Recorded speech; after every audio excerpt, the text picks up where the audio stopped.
Abra a sua Bíblia, lá em Isaías 55.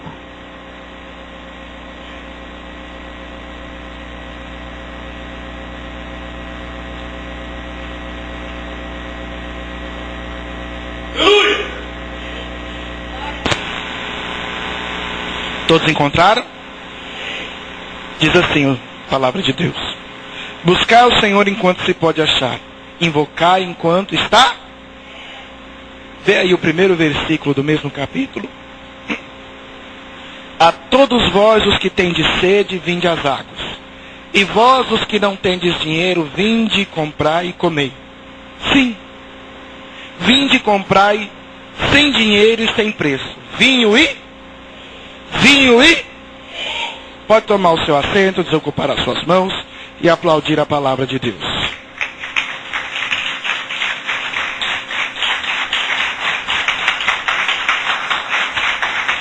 Aleluia. Você já foi comprar alguma coisa sem dinheiro? Dá para comprar sem dinheiro? Porque quando a gente compra fiado, o dinheiro está ali simbolicamente sendo aguardado, né? É claro que tem algumas pessoas que usam esse simbolicamente muito profundo, né? Mas ninguém compra sem dinheiro. Mas de Deus nós podemos receber sem dinheiro. E Deus, Ele tem para nós sem dinheiro as coisas mais necessárias: água, que é a purificação da palavra; o vinho, que é a alegria na terra; e o leite. O apóstolo Pedro, ele fala assim: como meninos, desejai ardentemente o crescimento. Desejais como o menino deseja o leite materno. A gente tem que desejar crescer.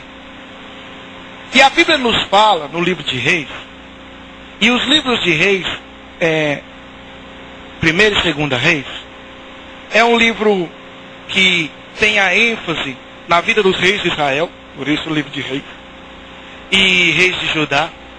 E ele enfatiza como que o rei servia a lei e o quanto ele era fiel ou não fiel. O rei bom não dependia dos projetos dele, dependia do quanto ele era fiel a Deus. É o que nós vemos no livro dos reis. Só que o livro dos reis, ele começa com o rei Davi e termina com o rei da Babilônia. Ó a queda. Então, começa com um rei segundo o coração de Deus e termina com um rei que está oprimindo o povo de Deus. O livro de Reis, ele começa com Salomão, primeiro rei contado ali, e termina com Joaquim. Os livros de Reis, ele começa com a construção do templo, que Davi encarrega Salomão, e termina com a destruição do templo. Mas, para que nós não tenhamos essa vida que começa bem e termina mal, nós precisamos de leite. Precisamos crescer. Cutuca quem está do seu lado e diz: você tem que crescer. Aleluia. Sabe por que eu estou vindo sem gravata? Porque meu pescoço cresceu. Minhas camisas não estão mais abotoando. Eu só tenho uma camisa que abotou no pescoço. Então eu guardo ela quando eu vou nas igrejas mais rígidas. Que lá, se eu chegar assim, complica. Mas tudo bem. Gordura à parte, voltemos à palavra. A Bíblia nos diz em 2 Reis, capítulo 23, se você quiser abrir aí, você pode abrir.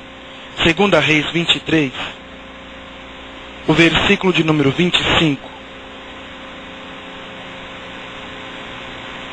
2 Reis 23, versículo 25.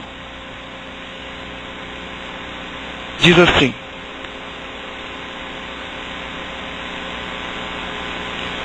e antes dele não houve rei semelhante, que se convertesse ao Senhor com todo o seu, e com toda a sua, e com todas as suas, conforme toda a lei de Moisés. E depois dele nunca se levantou outro tal. O plano de Deus para a sua vida é que você cresça mais do que qualquer um que já veio. E que você cresça muito mesmo. cresça muito. Deus quer fazer de você um gigante na fé. Deus quer fazer você crescer. E aqui nós temos o exemplo do rei Josias. O rei Josias, ele viveu mais ou menos no ano 640 a.C. Ele era neto de Manassés. O Manassés reinara por 55 anos. Ele perseguiu as pessoas piedosas e proibiu o culto a Deus. Isso foi o avô dele. O pai do avô morreu, o pai assumiu. O pai assumiu, seguiu a mesma linha do avô. Tem aquela ideia de que filho de peixe, peixinho é? Talvez seu pai seja um Manassés ou um Amon.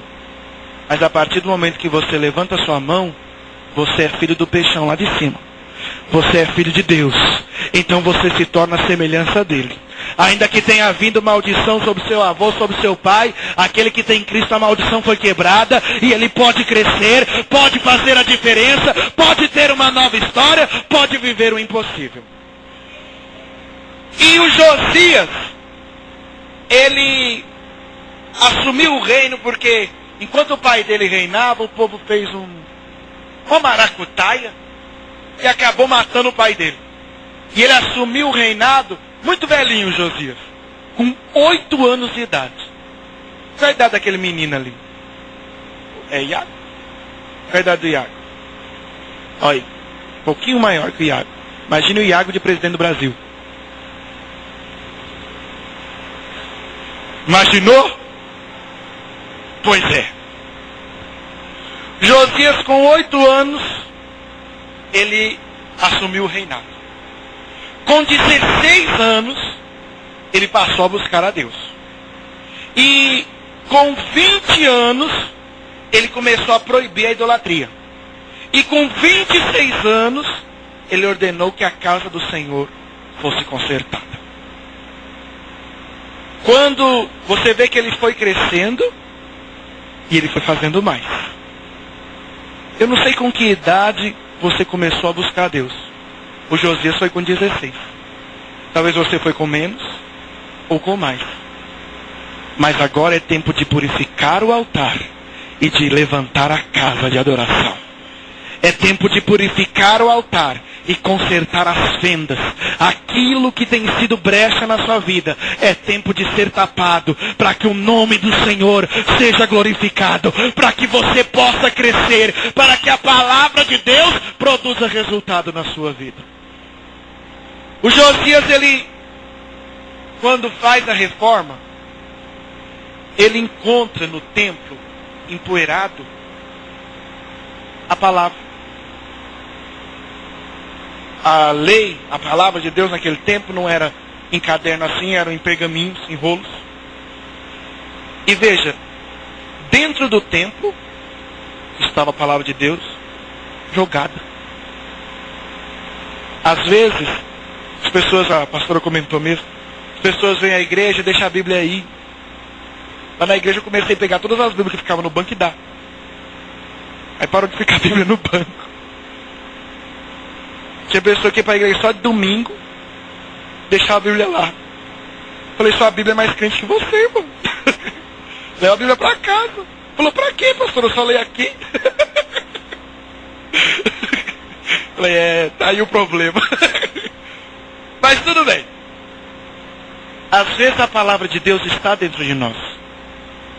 Porque hoje nós somos templos do Senhor. Mas às vezes ela está jogada num canto.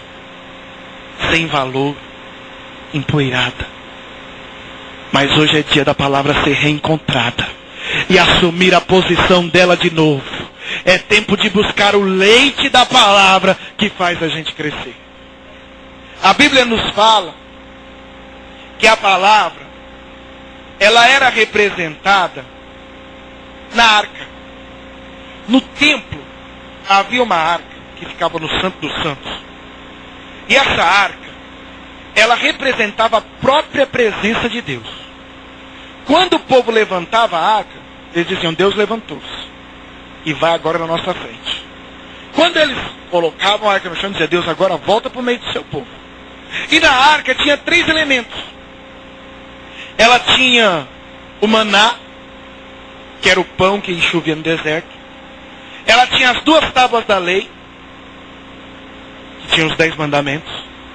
E ela tinha a vara de amendoeira, que havia florescido, confirmando o ministério de Arão. Quando nós olhamos para a história de Israel, no momento de pecado muito grande, o povo foi para uma guerra, e Deus disse assim: eu não estou com vocês nessa guerra. Falaram assim: Deus não quer ir, mas vamos levar a força. Pegaram a arca e levaram. Fizeram a maior festa quando a arca chegou lá. E aí, os inimigos falaram assim, os filisteus: o que está acontecendo? Alguém disse: o Deus de Israel está no meio deles. Eles falaram: vixe, vamos perder a guerra. No outro dia foram guerrear, pronto, quer perder. Mas Deus não é levado à força para lugar nenhum. Ele faz o que quer, quando quer e se quer. E se não quiser, quem vai poder fazer alguma coisa? Jó, ele diz assim: bem que eu queria processar Deus, mas quem vai entregar a intimação para ele? E os filisteus matam os sacerdotes e roubam a arca. Roubam a arca. Quando roubam a arca, colocam ela lá dentro do templo de Dagon. E lá, a estátua de Dagon, que era o deus dos filisteus, o deus principal, quando eles acordam de manhã que vão entrar no templo, a estátua está dobrada diante da arca. O que o inimigo quer fazer de nós é roubar a palavra de Deus do nosso coração. O inimigo às vezes até deixa você vir na igreja, mas ele não quer que você guarde a palavra. Ele até deixa você pensar que Deus está com você, mas ele não quer que você cresça. E é a palavra que faz crescer. A presença de Deus é simbolizada pela arca. E hoje a arca não é uma caixa que fica dentro da igreja. Hoje a arca é você que tem a presença de Deus dentro da sua vida. Agora, como que a presença de Deus está em mim? Como que eu sei se realmente Deus está em mim? Se a palavra dele estiver em você, Deus está em você. Deus vela pela sua palavra. Deus cumpre a sua palavra. Deus anda com a sua palavra. Se você anda com a palavra, Deus anda contigo. O inimigo, ele quer tirar a palavra. E a palavra é simbolizada pelos 3 elementos. Primeiro é o maná. O maná caia no deserto todo dia. Nós precisamos da palavra todo dia. Diariamente. Diariamente. Vocês já ouviram falar de Elias, o profeta, não já? Sabe qual era o apelido dele? Alguém lembra o apelido? O rei colocou perturbador de Israel. Perturbador. Hoje em dia tem muitos crentes com o apelido de perturbado. E isso não pode. Você tem que ser um perturbador. Você tem que receber a palavra de Deus todo dia. Sabe por que Elias foi chamado por Acabe de perturbador? Porque o nome Elias significa Jeová é Deus. Quem é Deus? Quem? Elias significa Jeová é Deus. E Acabe era idólatra. Ele adorava a Baal. Acabe adorava Baal. Quando Acabe estava lá no templo, lá, Baal, você é bom. Baal manda chuva. Baal, você é Deus. Chega alguém para falar com Acabe. Quem? Elias. E o nome de Elias era o quê? Jeová é Deus. Acabe está lá, Baal, você é bom. Alguém chega e diz assim: Acabe, tem um profeta querendo falar com você. Que profeta? Jeová é Deus. Não é Baal. Isso aí não é nada. Quem é Deus é Jeová. E Elias, ele tinha então esse apelido de perturbador, porque ele levava no nome, o nome de Deus. Você hoje leva no teu nome o nome de Deus, porque você é cristão. Onde tem um cristão, Cristo está envolvido e Deus guarda, porque é seu filho. Ei, irmão, seja um perturbador se for preciso, mas quem ouvir de você, tem que ouvir de Deus. Quem conhecer você, tem que saber que você é de Deus. Quem andar com você, deve andar com Deus. Seja um perturbador. Cutuca quem está do seu lado, diga: não um perturbado. Né? A outra coisa que tinha na arca eram as tábuas. É a palavra que exorta. A palavra que fala a respeito do futuro. O maná é a palavra hoje. E amanhã é hoje de novo. Aquela palavra que vem todo dia. Para aquele dia.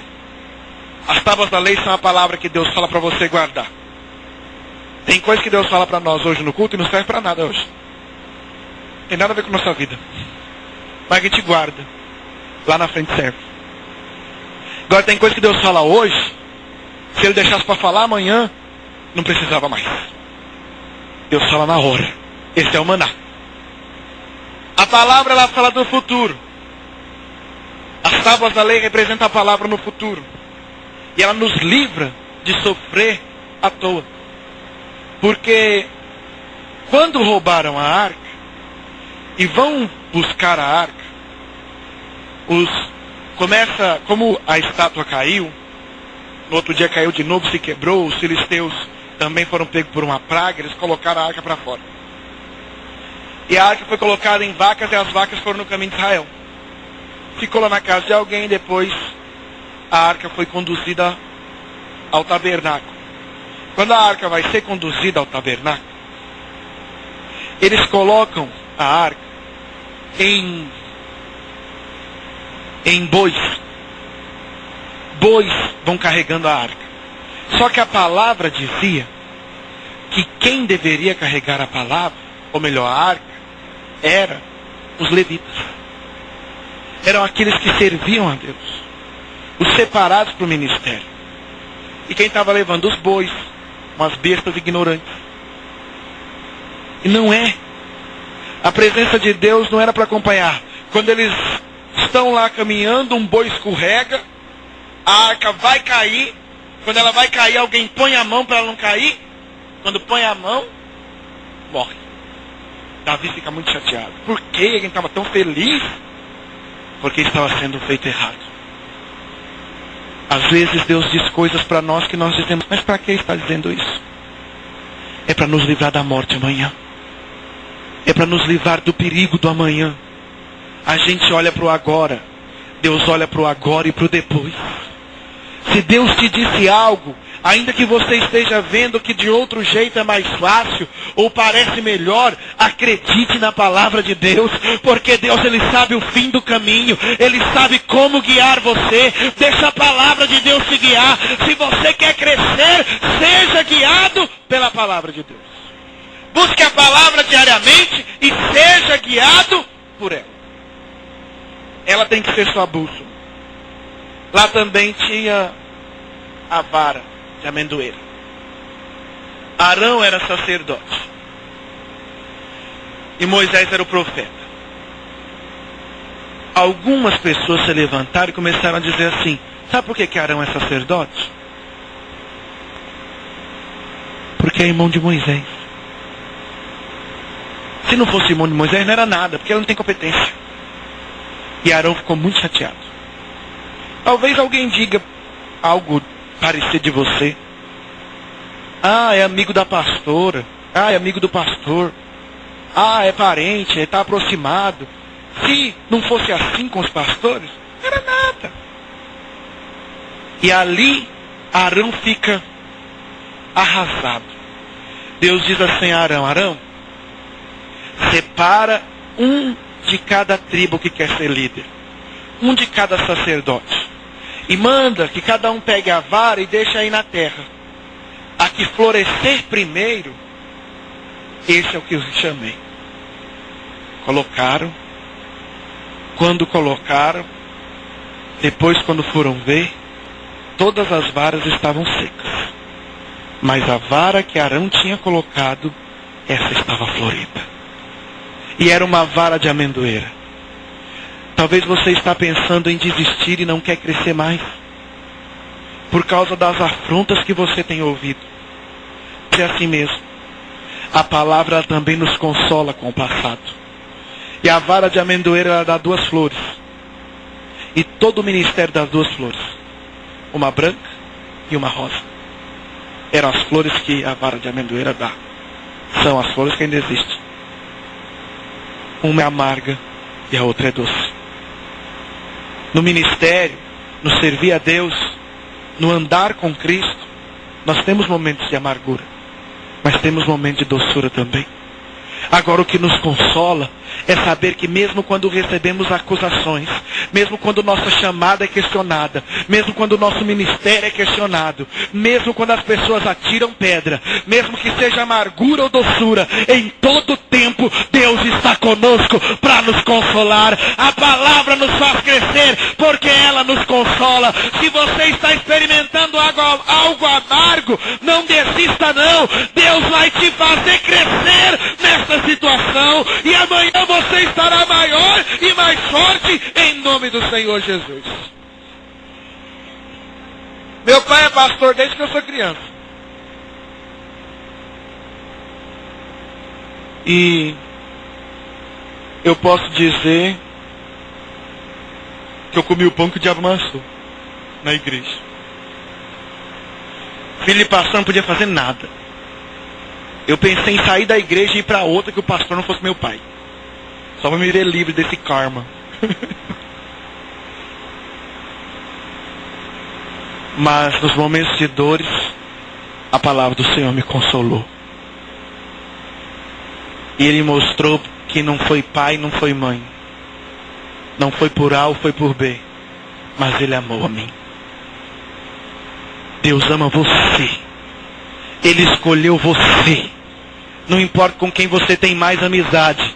Deus, Ele não faz esses corta-caminho. Quando Deus escolhe, pode estar onde for, Ele traz, porque o braço dele te alcança. Ele te alcançou. Ele não pegou atalho. Foi Ele quem te escolheu. Então não desista. Deixa a palavra sarar o seu passado também. Precisamos do leite para crescer. Precisamos andar como Josias com a palavra. Já falei isso, inclusive, na reunião de obreiros que a gente teve aqui, a palestra de obreiros. Existe um tipo de pessoa que não pode servir a Deus, que é o anão. Quem estava aqui na palestra deve lembrar. Quem é o anão? É aquele que não cresce. Qual o problema do anão? Ele passa um dia, passa o outro, passa anos, ele é do mesmo? Do mesmo? Do mesmo tamanho. Tem pessoa que está na igreja há 1000 anos e está do mesmo. É os mesmos problemas. Tem uma missionária, amiga minha, que ela prega nas igrejas também. E um dia ela estava na casa dela, o telefone tocou. Falou assim: vai ser eu, missionária? Ela vem. Ela: sou irmã fulana da igreja do pastor Beltrano. A senhora ora por mim? Estou numa luta. Ela falou: tá bom. Aí orou pelo telefone. Amém, amém, tchau, tchau. Desligou. Passou uns meses. Digo: alô, missionário? Alô? Eu sou a irmã fulana da igreja do pastor Beltrano. Só ora por mim, que eu estou numa luta. Tá bom. Aí orou. Aí isso foi se repetindo. Chegou um dia, estava lá o telefone tocando, a campainha tocando. O filho da missionária para sair para a escola, ela tendo que dar almoço, o telefone toca. A missionária atende: alô? A irmã: alô, missionário? Tudo bom? Tudo bem. Eu sou a irmã fulana da igreja do pastor Beltrano. Só na hora por mim. Ela falou assim: irmão, você é da igreja do pastor Beltrano, não é? Ele é. Sou. Eu conheço esse pastor. Ele é homem de Deus. Eu estou admirado de ele não ter te ensinado a orar ainda. Você não sabe orar? Eu vou te ensinar, irmã. Você vai falar assim: meu Deus, meu Pai, ele te escuta. Depois só termina em nome de Jesus, que Deus vai te atender. Tem que crescer, irmão. Tem pessoa que quer matar gigante, está correndo de anãozinho. Tem que crescer. Tem que crescer.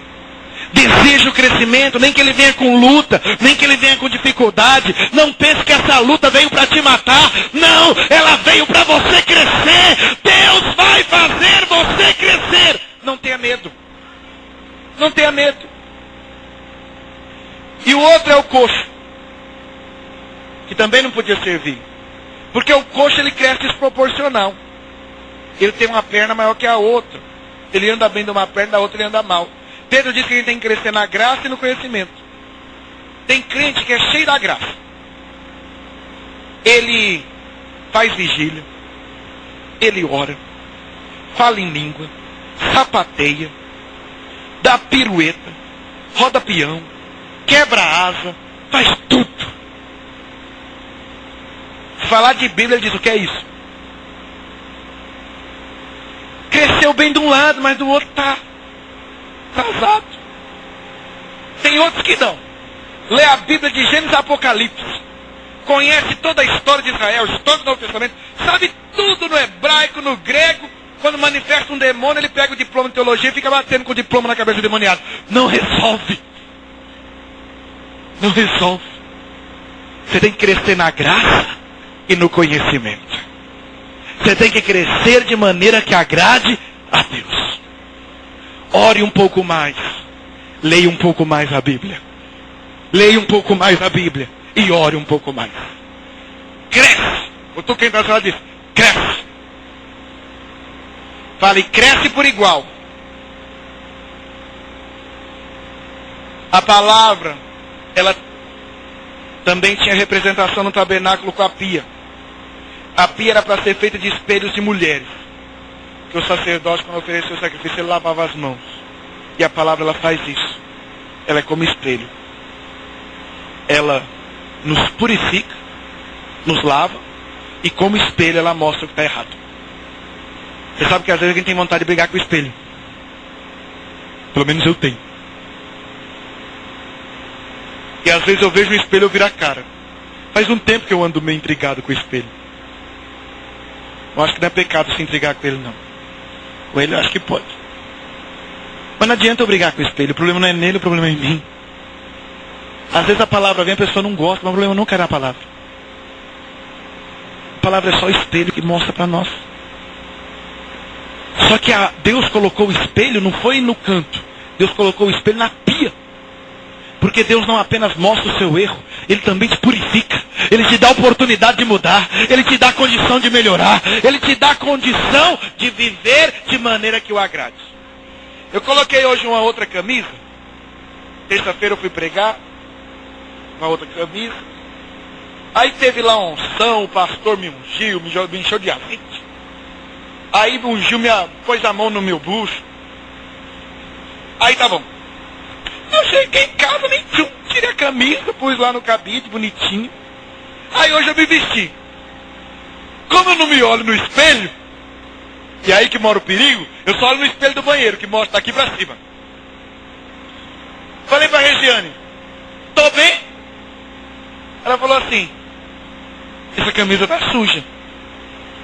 Aí por algum motivo eu só vejo a camisa até aqui, né? Aí eu olhei e falei, mas não tá suja. E ela falou assim, essa camisa tá suja. Aí eu fiz assim.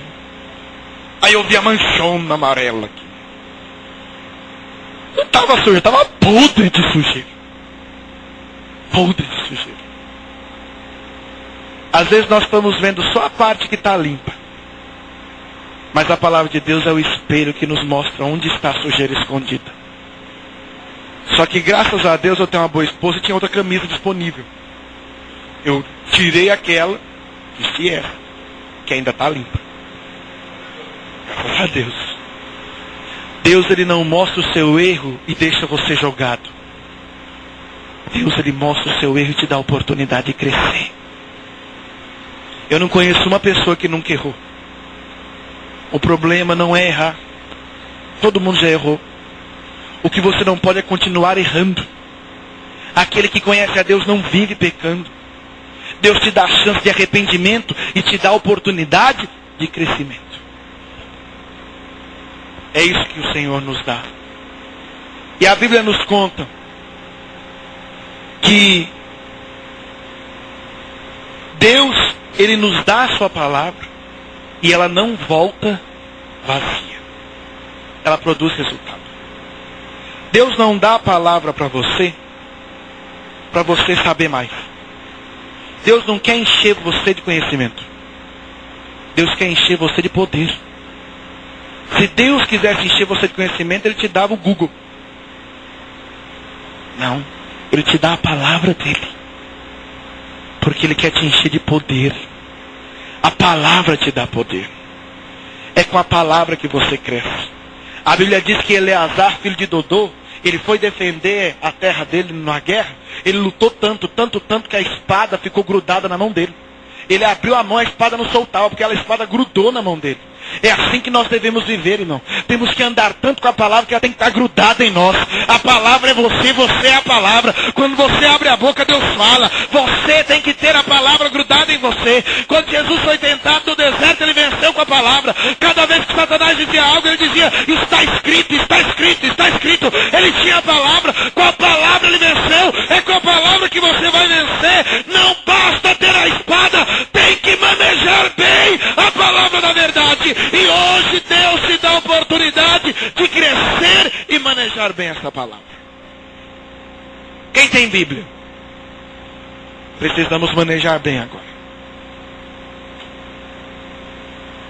Eu não sei quantos já passaram por isso, mas eu já passei.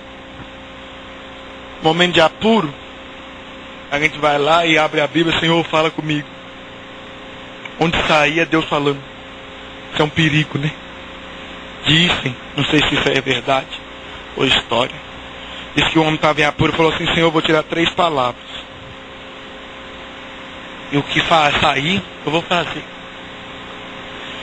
Tirou a primeira e saiu, e Judas enforcou-se. Ele falou, meu Deus, deixa eu ver a segunda.